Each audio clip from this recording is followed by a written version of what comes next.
Olá, graça e paz de Jesus seja sobre a sua vida. Seja bem-vindo ao nosso culto online. Pedimos ao Senhor que abençoe a sua vida, a sua casa, a sua família. Desejamos que juntamente conosco você cante ao Senhor, invoque ao nome dEle e abra e prepare o seu coração para ouvir e receber a palavra do Senhor na sua vida, no seu coração. Queria te convidar para orar agora junto conosco. Feche seus olhos, oremos. Senhor nosso Deus eterno e bendito, te damos graças, Senhor, pelo dom da vida, pela salvação em Cristo, pelas boas novas do Evangelho. Muito obrigado, Senhor, porque até aqui a Tua mão poderosa tem sido sobre as nossas vidas. O Senhor tem guardado a cada um de nós, a nossa família, tem nos dado o pão de cada dia. Pedimos que o Senhor mais uma vez ouça a nossa oração e que cada cântico, cada reflexão, a leitura e a explicação da Tua palavra possa encontrar lugar especial em nossos corações e que o Senhor receba esse culto online e virtual para a glória do Teu nome, para a alegria de todos nós. Esse é o nosso desejo, Senhor querido, Senhor bendito. E a oração que fazemos em Cristo Jesus, Senhor nosso. Amém. Que Deus te abençoe.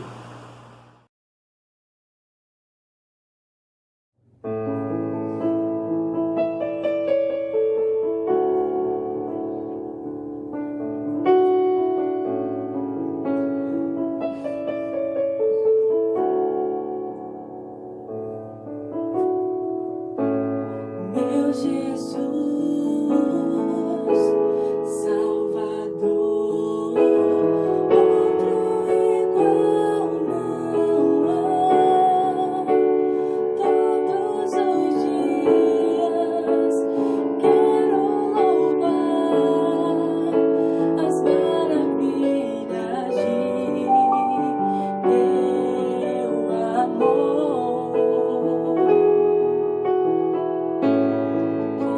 Consolo, abrigo,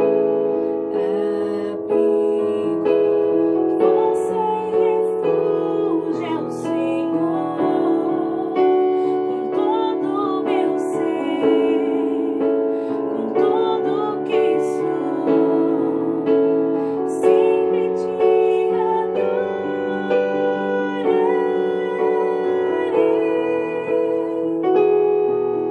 Aclame ao Senhor toda a terra e cantemos poder, majestade, louvores ao Rei. Montanhas se prostrem e rujam os mares ao som de Teu nome. Alegre te louvo por Teus grandes feitos, firmada estarei, sempre te amarei. Incomparáveis são Tuas promessas, incomparáveis são Tuas promessas pra mim.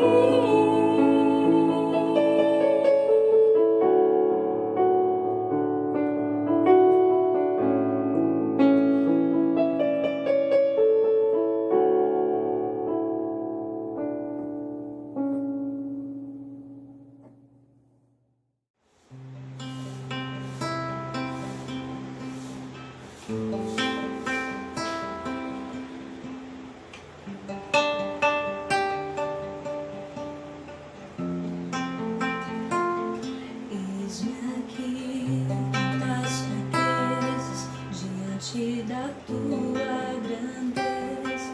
O que se vê, o coração sente, o corpo responde, minha alma mente. Sonda agora este coração, veja, Senhor, se não tenho razão, mas eu não quero ser tão racional. Espírito Santo, pode se achegar e fazer morada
fazer morada, Espírito Santo, mora em mim. O meu coração é o teu lugar, faça morada. Eu te convido a nunca mais me deixar aqui. Faça morada em mim, faça morada em mim,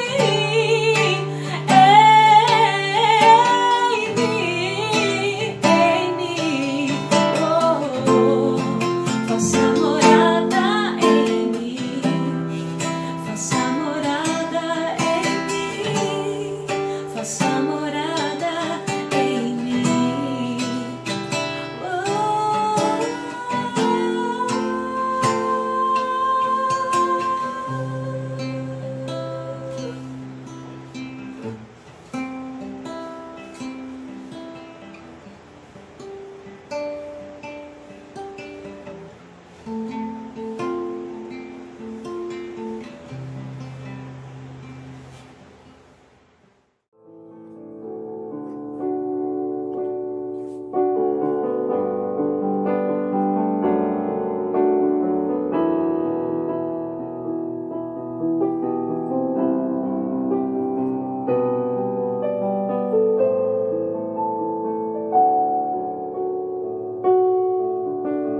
Venha, Senhor, minha vida oferecer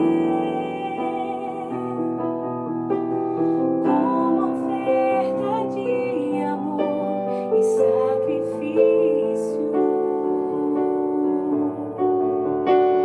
Quero a minha vida a te entregar como oferta viva em teu altar. Venha, Senhor, minha vida oferecer como oferta de amor e sacrifício. Quero a minha vida a te entregar como oferta viva em teu altar. Pois pra te adorar foi que eu nasci. Cumpre em mim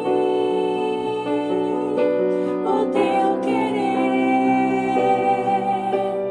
faça o que está em teu coração, e que a cada dia eu queira mais e mais estar ao teu lado, estar ao teu lado, Senhor.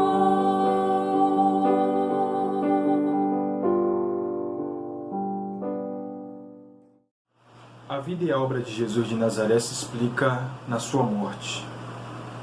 Não há como compreender a mensagem de Jesus sem olharmos para o Calvário, para a cruz do Calvário. Ali está posto um paradoxo. O mestre da vida morre. O Deus poderoso se entrega como um fraco, mas se entrega voluntariamente. Morre porque deu a sua vida. No Evangelho de João, no próprio Evangelho de João que nós estamos estudando, Jesus faz uma declaração muito interessante. João, capítulo 10, versículo 17 e 18, ele diz: Por isso é que o Pai me ama, porque eu dou a minha vida para retomá-la. Ninguém a tira de mim, disse Jesus, mas eu a dou por minha livre vontade, por minha espontânea vontade. Tenho autoridade para dá-la e para retomá-la. Essa é a ordem que recebi do meu Pai. Jesus dá a sua vida.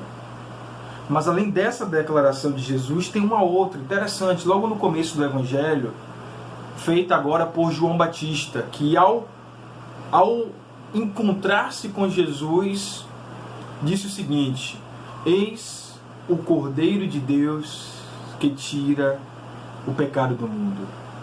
Agnus Dei, Jesus é o Agnus Dei, o Cordeiro de Deus. O Cordeiro de Deus que tira o pecado do mundo, Filho amado de Deus, que dá a sua vida em favor de pecadores. Não tem como entender o que Jesus está nos ensinando sem olhar para a cruz. Todos os seus ensinamentos, toda a sua atuação, os milagres, os sinais, tudo que Jesus faz, encontra-se na cruz de Cristo. Tem a sua explicação, a sua justificativa, a sua motivação na cruz do Calvário. Nós estamos lendo o Evangelho de João e hoje chegamos no capítulo 19.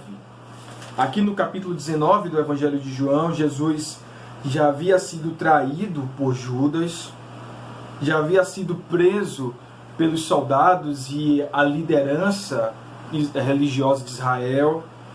Jesus já tinha sido entregue ao poder político de Roma e nesse exato momento ele está diante de Pilatos.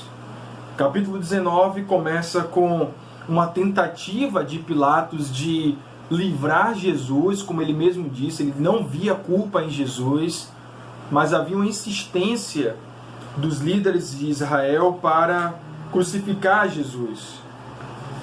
E aí Pilatos manda açoitá-lo, volta ao povo, apresenta Jesus ao povo. Eis o homem, disse Pilatos, não vejo culpa nele, mas eles gritavam: crucifica-o, crucifica-o. E Pilatos entrega Jesus para a crucificação. No alto da cruz, Pilatos mandou escrever, versículo 19 do capítulo 19: Jesus Nazareno, Rei dos Judeus. E a observação que o autor do Evangelho de João, o João coloca é o seguinte, que essa inscrição, Jesus Nazareno, Rei dos Judeus, foi feita em grego, em hebraico e em latim. Deixa eu confirmar isso. Em aramaico, me perdoem. Aramaico, latim, grego. E aí alguém já disse que Pilatos colocou nos 3 idiomas correntes no Império Romano para que todos os que soubessem ler soubessem que ali estava crucificado o Rei Jesus. Mas o texto que eu gostaria de compartilhar, de ler com você nesse Evangelho, é o capítulo 19, a partir do verso 28, que diz assim: Mais tarde, sabendo então que tudo estava concluído, para que a Escritura se cumprisse, Jesus disse: tenho sede. Estava ali uma vasilha cheia de vinagre.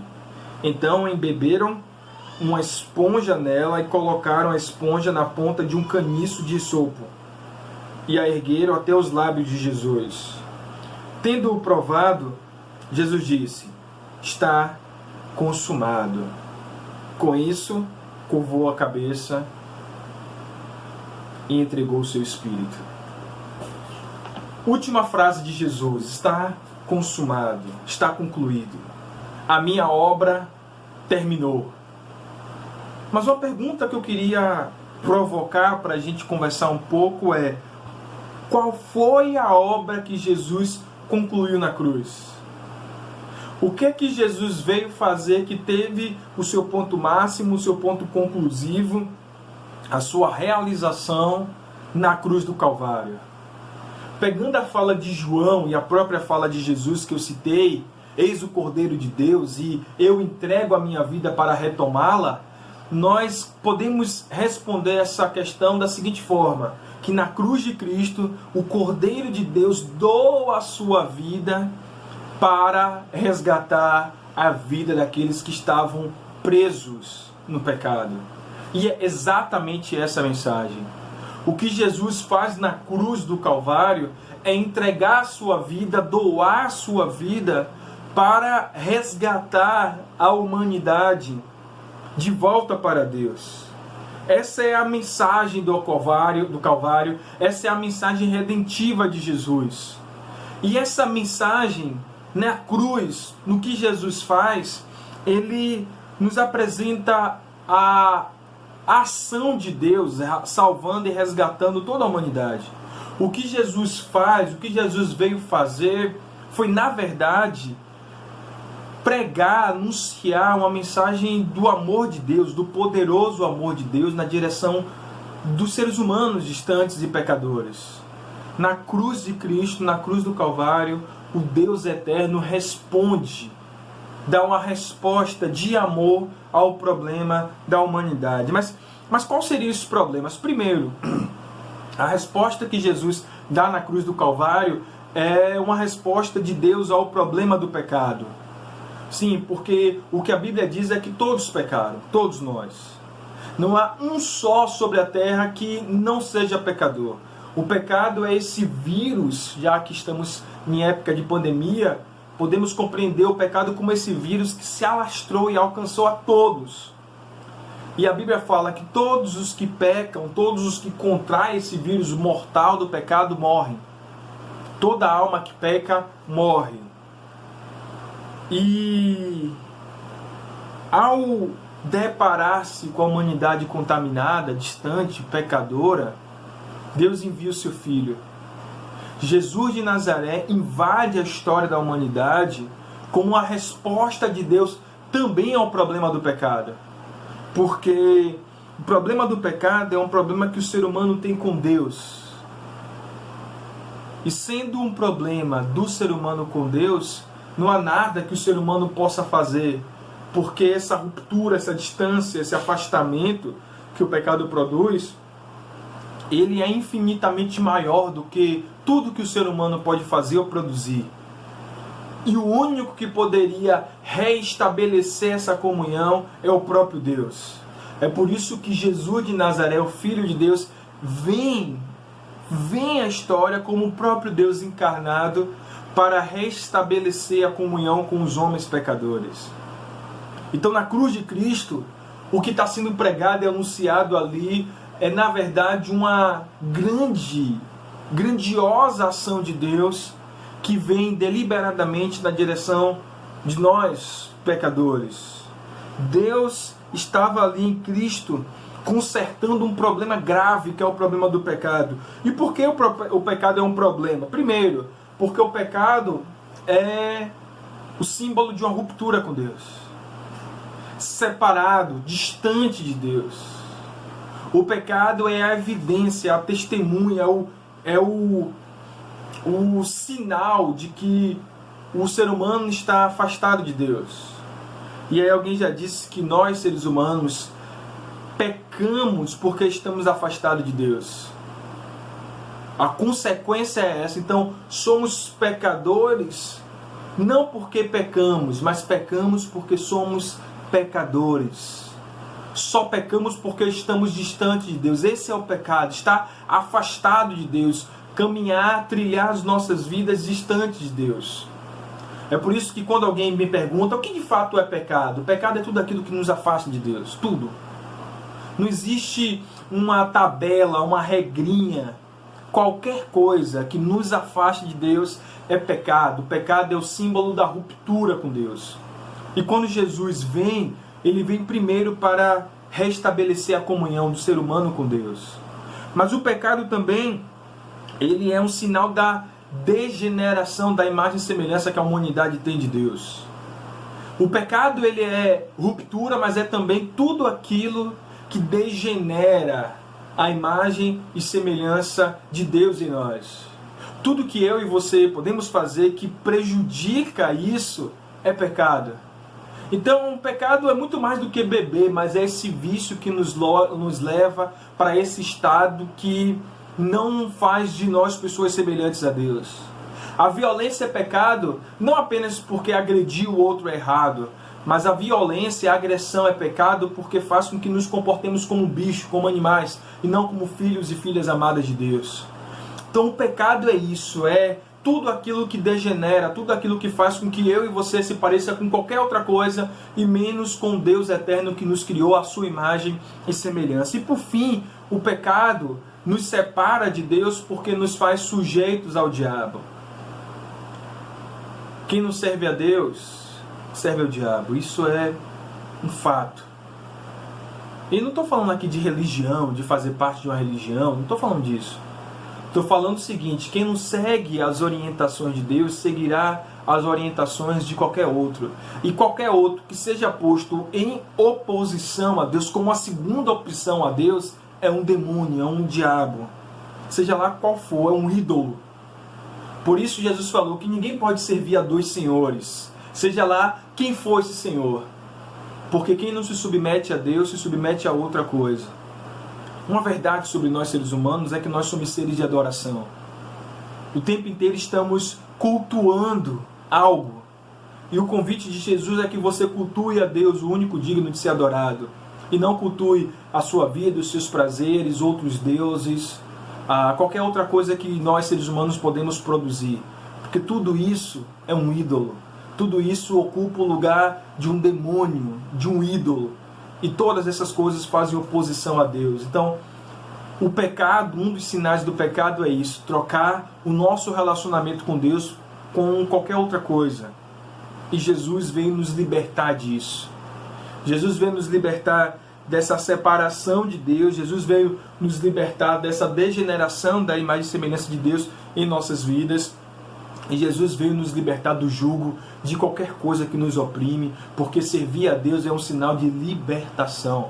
Precisamos compreender isso. Servir a Deus é sair de um estado de servo para um estado de amigo.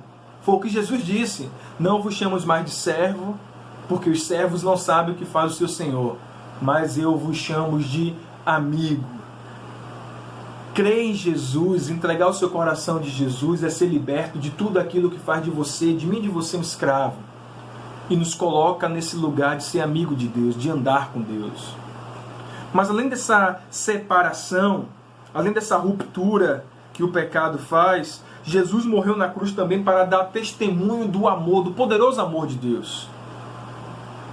Se há uma mensagem máxima, uma síntese da mensagem de Jesus, é essa: que Deus amou o mundo de tal maneira que entregou o seu filho, o seu único filho, para morrer numa cruz. E a partir dali, todos aqueles que crescem naquilo, que crescem no sacrifício do Cordeiro de Deus, que se entregasse de coração e alma, abrisse seu coração para receber o Cristo crucificado e a bondade de Deus, e assim recebesse o Cristo ressurreto, teria comunhão com Deus eterno. Foi isso que Jesus falou para Nicodemos. Nicodemos não é sobre religião, Nicodemos não é sobre práticas religiosas, não é sobre o que você pode fazer, Nicodemos. João capítulo 3. Mas é sobre o que Deus fez. A cruz de Cristo é uma mensagem de um Deus que ama, e por amar se entregou, porque nós acreditamos que Jesus é Deus.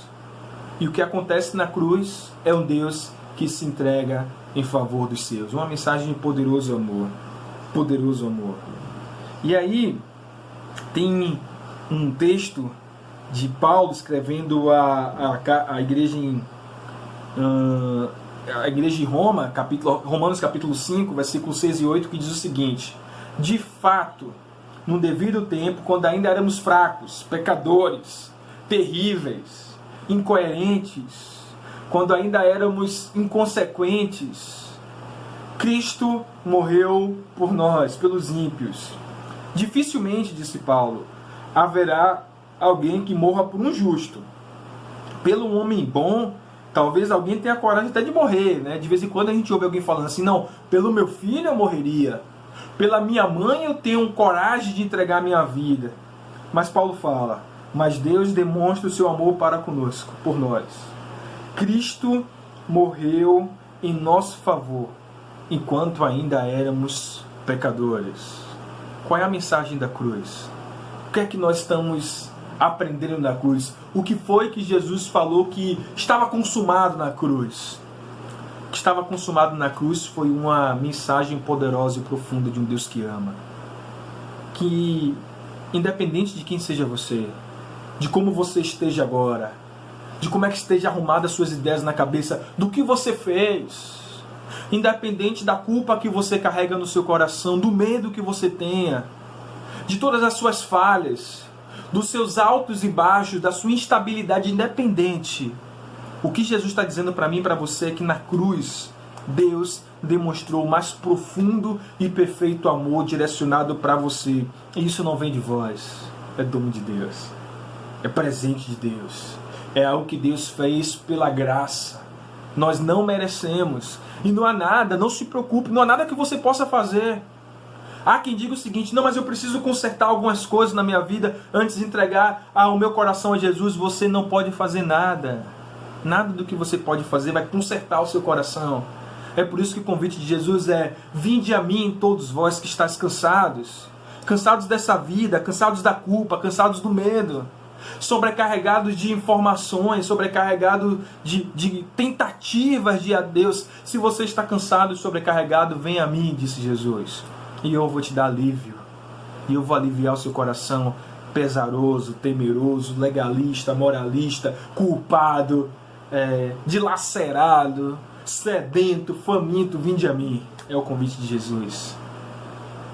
E para que você tivesse certeza de que Ele te ama, Ele se entregou na cruz por você. Essa é a mensagem. Foi isso que Jesus concluiu na cruz. A mensagem de um Deus que ama e resolveu redimir a mim e a você. Perdoar a mim e a você. Regenerar a mim e a você. Lavar a mim e a você e dar nova vida a todos nós. Ele veio nos dar novidade de vida e provou isso com seu amor na cruz do Calvário. E por fim, Jesus morreu na cruz e consumou uma obra de vida. E esse é um paradoxo. O Deus da vida se entrega à morte para nos dar vida. Certa vez eu tive acesso a uma frase que dizia o seguinte: Ele preferiu morrer por mim do que viver sem mim. E é verdade. Saiba que Jesus de Nazaré preferiu morrer por você do que viver a eternidade sem você. É por isso que Ele te convida. E olha o que Ele falou no capítulo 12 desse mesmo Evangelho de João, versículo 14. Digo verdadeiramente que se o grão de trigo não cair na terra e não morrer, continuará ele só. Mas se morrer, dará muito fruto. Um dos frutos que Jesus, como o grão de trigo dos céus, que caiu na terra e morreu, um desses frutos é você. Ele te convida para que você experimente vida e vida eterna nele. Ele preferiu morrer para viver com você. Ele preferiu enfrentar a agonia do Calvário, enfrentar todos os açoites, toda a traição, tudo que Ele passou. Ele preferiu fazer aquilo tudo, enfrentar aquilo tudo, porque Ele entende que a sua vida para Ele é preciosa. Por isso Ele te convida: vinde a mim. Vinde a mim. Viva a eternidade comigo. Receba no seu coração um mais poderoso amor, que lança fora o medo, que lança fora a culpa, que lança fora tudo o que te faz se afastar dessa verdade, porque a verdade é um Cristo crucificado dizendo para mim e para você que Ele quer nos dar vida, vida eterna. Vida eterna. E eu quero concluir essa reflexão com um texto de Paulo. Paulo escreveu um texto belíssimo em Efésios, carta aos Efésios, capítulo 2. É um trecho longo, mas eu peço que você me acompanhe. Versículo 1 até o versículo 10, que diz o seguinte: Ele nos deu vida. Jesus nos deu vida, estando todos nós mortos em nossos delitos e pecados, nos quais outrora andávamos, segundo o curso desse mundo, segundo o príncipe da potestade do ar, do espírito que agora opera nos filhos da desobediência, daqueles que não aceitaram ainda, entre os quais todos nós antes andávamos, nos desejos da carne, fazendo a vontade da carne e dos nossos pensamentos. E éramos, por natureza, filhos da ira, como também os demais o são. Mas ele continua: Mas Deus, sendo rico em misericórdia, pelo seu muito amor que nos amou, estando nós ainda mortos em delitos e pecados, nos deu vida, nos vivificou juntamente com Cristo, e pela graça sois salvos. Pela graça sois salvos. E nos ressuscitou juntamente com Ele. E com Ele nos fez sentar em regiões celestes em Cristo Jesus, para mostrar aos séculos vindouros a suprema riqueza da sua graça, pela sua bondade para conosco em Cristo Jesus. Porque pela graça sois salvos, por meio da fé. E isso não vem de você, não vem de vós, vem de Deus. não de obras, para que ninguém se glorie, porque eu e você, nós, somos feitura sua, criados em Cristo Jesus para as boas obras, as quais Deus antes preparou para que nela andássemos. É dom de Deus. O que é que Jesus consumou na cruz? Um dom de Deus, um presente. A palavra dom pode ser traduzida como presente, um presente de Deus. E qual foi esse presente que Deus deu para mim, para você e para todos os que creem? Uma vida eterna. Paulo fala que aqueles que creem já estão desfrutando dessa vida eterna. Não precisam morrer para ir para o céu. Jesus trouxe o céu para cá. Não precisam morrer para ter comunhão com Deus. Jesus trouxe a comunhão com Deus para cá, e essa é a vida eterna. E é pela graça. Não há nada que você precise fazer, já foi dado, é um presente. Receba no seu coração. Está consumado. Você já foi perdoado, você já foi regenerado e você está sendo presenteado com a vida eterna que Deus deu para mim e para você. Jesus é o Cristo que consumou a boa obra. E essa boa obra é esse presente de Deus de vida eterna, que começa aqui agora e se desdobra pela eternidade, e tem eco para a eternidade. E como é que nós podemos receber essa vida eterna? Paulo fala: se você crê, creia, feche seus olhos e entregue seu coração a Deus. Não se importe com as pessoas, não se preocupe com quem está ao seu redor, com quem vai te avaliar, o que vai dizer de você. A verdade é que Deus está te convidando porque Ele te conhece. Ele sabe dos seus anseios, sabe da sua sede de alma, sabe que o seu coração está aflito e precisa dEle. E Ele é a resposta para o seu coração. E todas as vezes que um coração se abre para Jesus, Ele fala nesse coração: está consumado. Não há mais nada que precise ser feito. Eu faço tudo. Eu faço nova todas as coisas. A minha oração é que Deus abençoe muito a sua vida. E que você receba essa mensagem poderosa da cruz. Porque na cruz, um Cristo que entregou a morte, entregou-se porque Ele preferiu morrer do que viver sem você. Que Deus te abençoe, abençoe a sua casa. Tenha uma semana abençoada. É a oração que eu faço por você. Em nome de Jesus. Amém.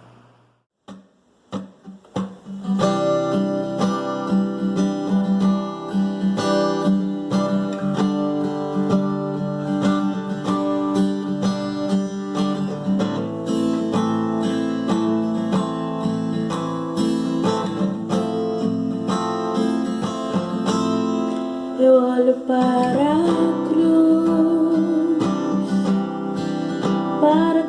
eu vou, do seu sofrer participar, da sua obra eu vou cantar, meu Salvador. A cruz mostrou o amor do Pai, o justo Deus.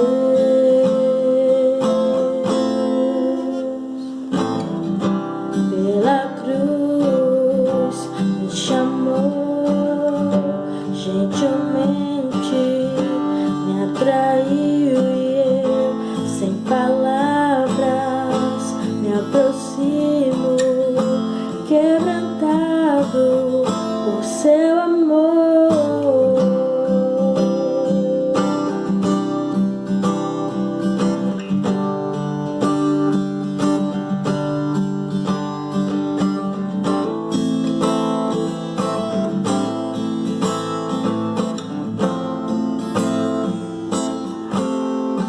Merecida vida, de graça recebi, por sua cruz, da morte me livrou, trouxe minha vida, eu estava condenado, mas agora pela cruz